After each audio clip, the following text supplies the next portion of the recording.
Welcome to the TMDSAS application workshop for JAMP students. My name is Enrique Hasso and I'm the admissions counselor for JAMP. And I'm Nicole Dubuque. I'm the Assistant Director for the Texas Medical and Dental School Application Service.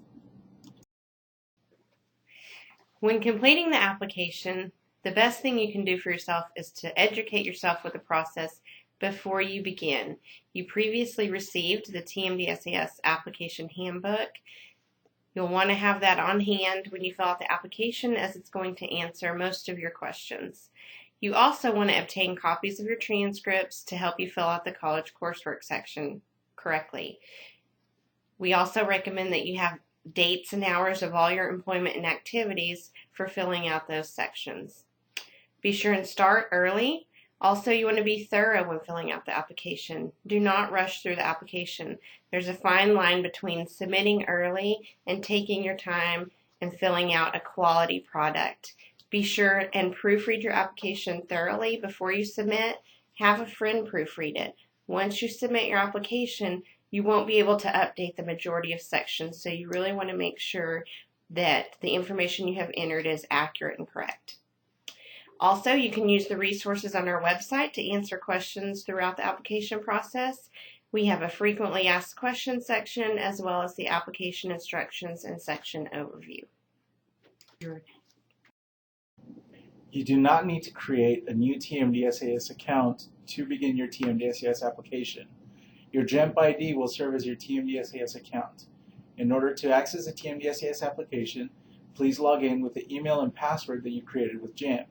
If you happen to have any questions on which email you used, please call the JAMP office. As a JAMP applicant, the majority of your information will roll from your JAMP application into your TMDSAS application. You must still go to each section of the application, review the information that rolled forward, make any corrections where necessary, add any new information, and save the section. Now, all records of activities completed in high school will not roll forward. The reason these don't roll forward is that TMDSAS application is trying to capture what you've done since graduating high school to the present to prepare yourself to be a physician. Therefore, these activities will not be imported. However, if you feel that an activity is relevant to your application that you did in high school, you can certainly add that activity back to your application. In addition to filling out the application, you must also submit several supporting documents. You will submit a transcript from every college you've attended. The transcript should be accompanied by the transcript request form, which is available on our website, as well as the college's attended section of the application.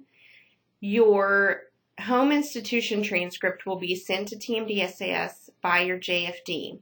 Any transcripts from schools other than your home institution need to be sent to TMDSAS by you. You're responsible for getting those transcripts to TMDSAS. You will also be required to submit letters of evaluation.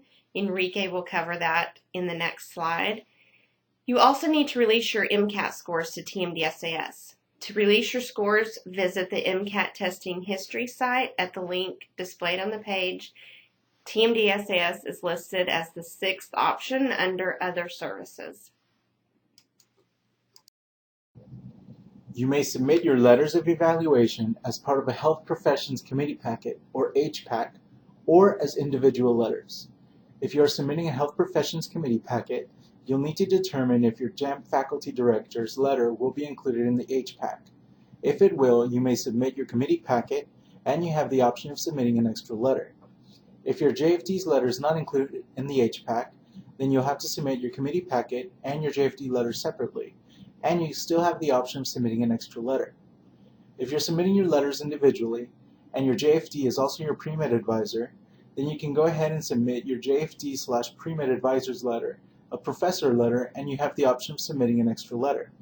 If your JFD is not your pre-med advisor, then you will submit a professor letter, a pre-med advisor letter, and your JFD's letter will be submitted as your extra letter. While you're completing your TMDSAS application, you want to make sure that you are showing that your personal statement and optional essays are one of the most important aspects of your application. Through these, you should show who you are and why this is the correct career path for you. You should use your essays to describe why you want to be a doctor, but you want to be careful not to just restate items that are already on your application. Reflect on your experiences on all of the clinicals, all of the shadowing, all of the volunteer work, your summer experiences, and discuss how these experiences have shaped you. You should identify how you're a suitable candidate who can overcome the rigors of medical school and overall in the medical profession afterward. Let's talk about some common pitfalls. Be sure to list all colleges you have attended. This includes colleges where you took dual credit while in high school, as well as colleges where you took summer coursework, regardless of whether or not the coursework transferred to your main university.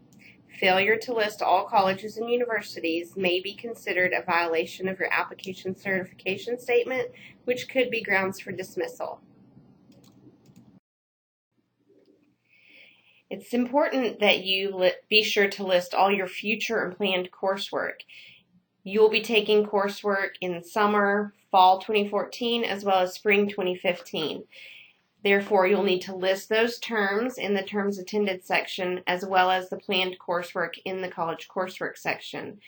The reason this is important is you may not have completed all prerequisite courses at the time you are applying.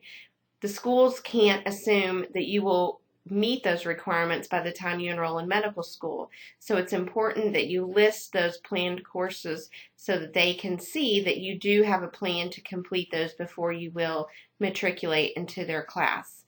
If you're unsure of a certain course that you'll be taking, you can add a placeholder. For example, if you know that you need to take a biology course to graduate, you can just list Bio XXX, course to be determined, and then once you have your spring schedule, you can actually come in and edit those placeholders with the actual courses that you will be taking. Once you submit your application, it may be a while before you hear back from the schools. So here are a few things you can do to fill that time. 1, you want to complete your secondary applications. You should try to submit these secondaries as close to the time that you submit your primary application. Also, you'll want to monitor the status of your application online. It's your responsibility to make sure that TMDSAS receives your transcripts, your letters, and your MCAT score. We will not contact you if these items are missing. Therefore, it's important that you log on to your application and check the status page regularly. Also, if you have any changes to your contact information, your planned coursework, your test dates, or your evaluators, you need to update TMDSAS with that information as soon as possible. Also, if you need to follow up with the schools for any reason, you can certainly do that. However, we recommend that you be professional when interacting with their offices. Always be polite, use good manners, if you're going to email the school, be sure to put "Dear to whom it may concern" and sign with your name so they know who is contacting them. In addition to your TMDSAS application, there are also 6 schools that require secondary applications that are also due on May 21st by 5 p.m. UT Southwestern, Texas A&M, Texas Tech in Lubbock, UNT TCOM, Baylor College of Medicine, and Texas Tech in El Paso all have secondary applications that you need to complete. Please refer to the TMDSAS handbook and the addendum that was provided to you so that you can complete these secondary applications and make sure that you do not have to pay the application fee as a JAMP student. You're required to submit your application by May 21st. You must also ensure that your supporting documents are received by June 6th. TMDSAS will process your application and send your materials to the medical schools. Once received, they will review your applications, bring you in for interviews, and make all admission decisions. Once you submit your application, be sure to keep yourself informed of any updates by visiting the TMDSAS website. Be sure and read the important announcements throughout the application cycle. If you have any questions, please contact us at the JAMP office at info@texasjamp.org or call us at 512-499-4352. Thank you for watching this presentation, and best of luck to you all.